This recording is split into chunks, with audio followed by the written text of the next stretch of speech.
নমস্কার বন্ধুরা, সুপ্রভাত। কেমন আছো তোমরা সবাই? আশা করছি তোমরা সবাই খুব ভালো আছো আর আমিও বেশ ভালো আছি। আমি সোমা আর আমার ছোট্ট একটি চ্যানেল শখের পরিবারের নতুন একটি ভিডিওতে তোমাদের সকল বন্ধুকে অনেক অনেক স্বাগত আর অনেক অনেক ভালোবাসা জানিয়ে আজকের ব্লগটি আমি শুরু করছি। আগের ভিডিওতে আমাকে একজন কমেন্ট করেছো আমার হাজব্যান্ড কি কাজ করে। আজকের ভিডিওতে আমি তোমাদের বলে দেব আমার হাজব্যান্ড কি কাজ করে। ঘড়ির কাঁটায় সময় এখন সকাল 7টা। আমি ঘুম থেকে উঠেছি আজকে 7টার থেকে একটু আগেই, ওই 6:30 নাগাদ ঘুম থেকে উঠেছি।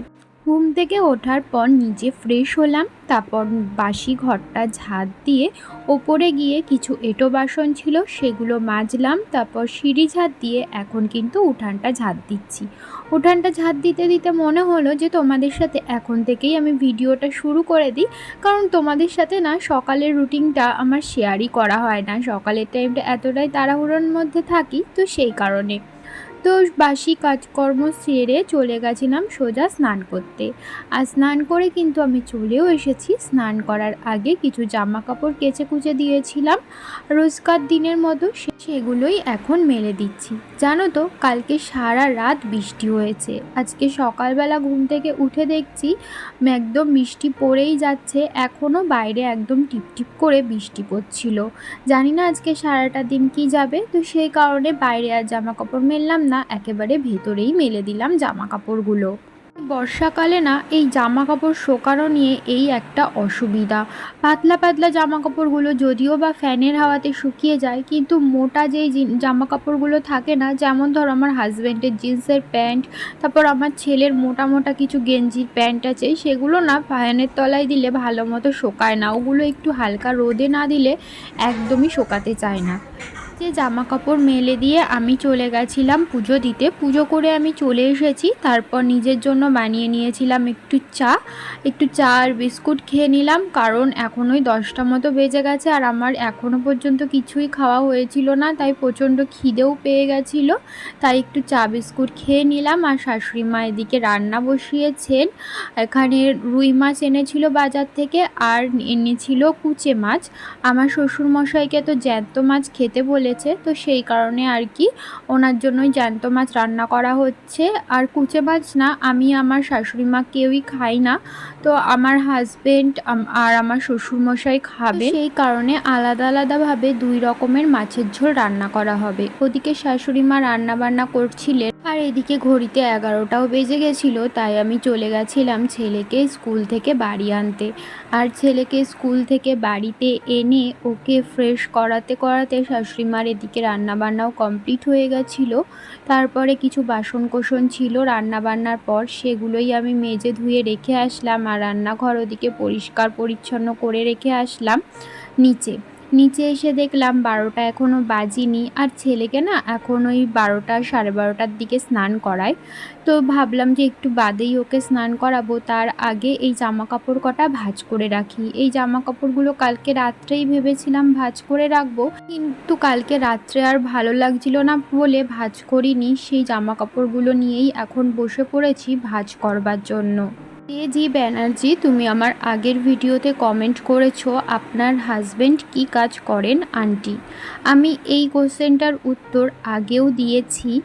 তো আমার হাজব্যান্ড কিন্তু ড্রাইভার, আর আমার হাজব্যান্ড যখন এসি সিজন হয় মানে গরমকালে কিন্তু এসির কাজ করে, আর অফ সিজনে মানে যখন এসির কাজ হয় না তখন কিন্তু গাড়ি চালায় মানে ড্রাইভার। আমি কিন্তু এই কোশ্চেনের উত্তরটা আগেও অনেক ভিডিওতে দিয়েছি, কিন্তু তোমরা হয়তো আমার ভিডিও এই প্রথম দেখছো তাই জানো না, তো সেই কারণে আমি আবারও আজকের ভিডিওতে বলে দিলাম। তো যাই হোক, এদিকে কিন্তু আমার জামা কাপড় গোছানো হয়ে গেছিলো। জামা কাপড় গোছানোর পর আলমারিতে জামা কাপড়গুলো সুন্দরভাবে রেখে দিলাম। তারপরে ছেলেকে স্নান করিয়ে দিয়েছিলাম, আর এখন ছেলেকে খাওয়াবো আর ওকেও খাওয়াবো, আর আমি ভাবছি সাথে সাথে আমিও একটু খেয়ে নেব। তো ওকেও খাইয়েছি আর আমিও খেয়েছি। আর দেখো এখন ছেলেকে ঘুম পাড়াতে যাব, এখন ওই 2টো মতো বাজে। এখন দেখছি হঠাৎ করে ঝমঝম করে বৃষ্টি নামছে। সকাল থেকে এই পর্যন্ত এতক্ষণ বৃষ্টি হচ্ছিল না, এখন আবার বৃষ্টি নামছে। আমার শ্বশুরমশাইয়ের শরীর খারাপ, তোমাদের তো আমি বলেইছি। তো আজকে উনি এসেছেন আমার শ্বশুরমশাইকে ইসিজি করাতেন। ডাক্তারের কাছেও আমার শ্বশুরমশাইকে দেখানো হয়েছিল। ডাক্তার বলেছে রক্ত পরীক্ষা করাতে, রক্ত সকালে এসেই কিন্তু ওনার নিয়ে যাওয়া হয়েছে। এখন 2টোর সময় এসেছিলেন ইসিজি করাতে। যেহেতু উনি কোথাও যেতে পারছেন না, ওনার কিন্তু একটা সাইড পুরো প্যারালাইসিসের মতো হয়ে গেছে, তো সেই কারণে বাড়িতে এসেই যতটা চিকিৎসা করানো সম্ভব ততটা বাড়িতেই ওনার করানো হচ্ছে। পর দেখলে যে দুধ আর কর্নফ্লেক্স রেডি করলাম ছেলের জন্য সন্ধ্যার টিফিন। আর এখন কিন্তু অনেকটাই রাত হয়ে গেছে, এখন ঘড়িতে 10টা বাজে। মাঝে অনেকটা টাইম তোমাদের সাথে কোনো রকম ভিডিও শেয়ার করিনি। আসলে ছেলেকে সন্ধ্যাবেলা বই পড়াতে নিয়ে বসিয়েছিলাম।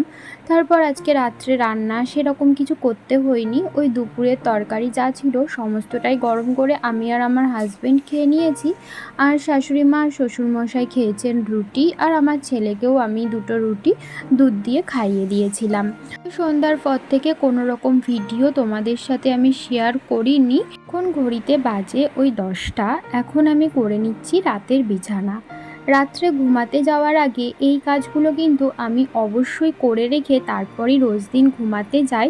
তাহলে কি হয়, আমার পরের দিন সকালবেলা উঠে আর তাড়াহুড়ো বাঁধে না, আর অনেকটাই কাজের হেল্প হয়। মানে রাত্রে ঘুমাতে যাওয়ার আগে পরের দিনের কাজটা আমি যতটা পারি ততটা এগিয়ে রাখবার চেষ্টা করি। সবার প্রথমে বিছানাটা সুন্দর করে গুছিয়ে নিলাম, মানে রাত্রে তো আমরা ঘুমাবো, তো সেইভাবেই বিছানাটা গুছিয়ে নিয়েছি। তারপরে এখন চলে এসেছি ছেলের ব্যাগটা গোছাতে। ছেলের ব্যাগের মধ্যে ওর বাড়ির খাতা, বাড়ির পেন্সিল বক্স সমস্ত কিছু রাখা ছিল। বাড়ির খাতা বইগুলো বাইরে বের করে রাখলাম, আর কালকে ওর স্কুলে একটা ছোটোখাটো এক্সাম আছে। পেন্সিল বক্সটা চেক করছিলাম যে পেন্সিল বক্সে পেন্সিল, রবার, কল সমস্ত কিছু আছে কি না। ওটা চেক করতে গিয়েই দেখলাম পেন্সিলটা একটু ভোঁতা হয়ে রয়েছে, তাই পেন্সিলটা ভালো করে কেটে দিলাম। আর কালকে যেহেতু এক্সাম রয়েছে তাই জন্য ওর বোর্ডটাও কিন্তু ওর ব্যাগের মধ্যে দিয়ে দিলাম। ও ব্যাগের মধ্যে কত এক্সট্রা জিনিস ও ভরে রাখে। আমার কিন্তু রোজ দিন স্কুলে যাওয়ার আগে এই সমস্ত জিনিসগুলো ওর ব্যাগ থেকে বের করে দিতে হয়, আর যেই জিনিসগুলো স্কুলের প্রয়োজন সেই জিনিসগুলো ওর ব্যাগে আবার সুন্দর করে গুছিয়ে দিতে হয়। তো দেখো এই বাড়ির খাতা পেন্সিলগুলো আমি রেখে দিচ্ছিলাম গুছিয়ে। এই খাতাগুলোতে না ও বাড়িতে লেখে, আর স্কুলের খাতা কিন্তু স্কুলেই জমা থাকে। যেদিন ম্যামরা শুধু SW দেয় সেদিনই কিন্তু বাড়িতে খাতাগুলো দেওয়া হয়। তো এই তো ব্যাগটা গোছানোর পর আমার ছেলেকেও কিন্তু আমি ফ্রেশ করিয়ে দিয়েছি। আমি রোজ রাতে ঘুমানোর আগে আমার ছেলেকে কিন্তু পরিষ্কার কাচা জামা কাপড় পরিয়ে তারপরে শোয়াই। এটা বলতে পারো একদম ছোটোবেলার থেকে আমি ওকে করে আসছি, আর এখনও পর্যন্ত ওটা কন্টিনিউ রেখেছি। একে ফ্রেশ করিয়ে শুইয়ে দিয়েছি, সমস্ত কাজই মোটামুটি হয়ে গেছে। এখন শুধু মশারিটা টাঙানো বাকি। মশারিটা সবার লাস্টে টাঙাবো, তার আগে আমি চোখ মুখটা ভালো করে ধুয়ে নিলাম। তো সুন্দর করে গুছিয়ে নিয়েছি, আর ঘর গোছানোর সাথে সাথে রাত্রেও কিন্তু আমি নিজে ফ্রেশ হতে একদমই ভুলি না। আর এই কাজটা না করে শুলে কিন্তু আমার একদমই ঘুম আসে না। এই ধরো এই চুল বাঁধা, মুখ চোখ একটু ধোয়া, মুখে একটু ক্রিম লাগানো, এইগুলো করলে নিজেকে একটু ফ্রেশও লাগে, আর আমার মনে হয় ঘুমটাও ভালো আসে। তো দেখো চুলটা আমি সুন্দর করে বিনুনি করে নিচ্ছি, আর আমার ছেলে কিন্তু এদিক ওদিক করেই যাচ্ছে। আমার হাজব্যান্ড কিন্তু বাড়িতেই আছে, ও আছে একটুখানি ওপরে। ও যেহেতু ওপরে আছে সেই ফাঁকেই কিন্তু আমি বিছানাটা কমপ্লিট করে নিলাম। আর আমি কিন্তু ওপর থেকেই খাওয়া দাওয়া করে এসেছি, আর ছেলেকেও খাইয়ে দিয়েছি। আর হাজব্যান্ড বলল এখন খাবে না, ও একটু দেরি করে খাবে, তো সেই কারণে ওর খাবারটা নিচে এনে রেখে দিয়েছি, ও যখন খাবে খাবে। তো এদিকে দেখো আমি এখন কিন্তু নিজে ফ্রেশ হয়ে গেছি, এখন মশারিটা টাঙিয়ে নিচ্ছি। আমি চুলটা বাঁধার পর মুখে একটু লাগিয়ে নিয়েছি গোলাপ জল, আর গোলাপ জল লাগানোর পর আমি একটুখানি ক্রিমও লাগিয়ে নিই, তো সেটাও লাগিয়ে নিয়েছি। আর এখন মশারিটা কিন্তু চারকোনা ভালো করে লাগিয়ে নিলাম, এখন চারিদিকটা গুজে নেব। আর আজকে তো সারাটা দিনই টিপ টিপ করে বৃষ্টি হয়েছে, তো সেই কারণে জামা কাপড়গুলো থেকে শুধুমাত্র জলই ঝরেছে, ওইভাবেই ভেজা রয়েছে জামা কাপড়গুলো। তো ভাবছি এখন ছেলের যেই জামা কাপড়গুলো আছে সেগুলো এনে না এই মশারির উপরে দিয়ে দেব, তাহলে না সারা রাত ফ্যানের হাওয়ার একটু হলেও শুকাবে। শীতকালে আমি এরকম করেই ফ্যানের হাওয়াতে জামাকাপড় শুকাই। সারা রাত এই মশারির উপরে এই ছোটো ছোটো জামাকাপড়গুলো দিয়ে রাখলে না বেশ ফ্যানের হাওয়ায় ভালোই অনেকটাই শুকিয়ে যায়। তো সমস্ত কাজ আমার কমপ্লিট। শোয়ার আগে এখন চলে যাচ্ছি বিছানার মধ্যে, এখন ঘুমাবো। আর ঘুমানোর আগে তাহলে চলো ভিডিওটা আমি এখানেই শেষ করে দিচ্ছি। আজকের মতো ভিডিওটা আমি এই পর্যন্তই রাখছি। আবারও দেখা হবে পরবর্তী ভিডিওতে। ততক্ষণের জন্য তোমরা ভালো থেকো আর আমার এই ছোট্ট একটি চ্যানেলের পাশে থেকো। আর ভিডিওটি ভালো লাগলে একটা লাইক করে দিও, আর চ্যানেলটিকে কিন্তু সাবস্ক্রাইব করতে একদমই ভুলো না, যাতে আমি তোমাদের হাত ধরে অনেকটা দূর এগিয়ে যেতে পারি। তাহলে চলো আজকের মতো এখানেই টাটা, শুভরাত্রি।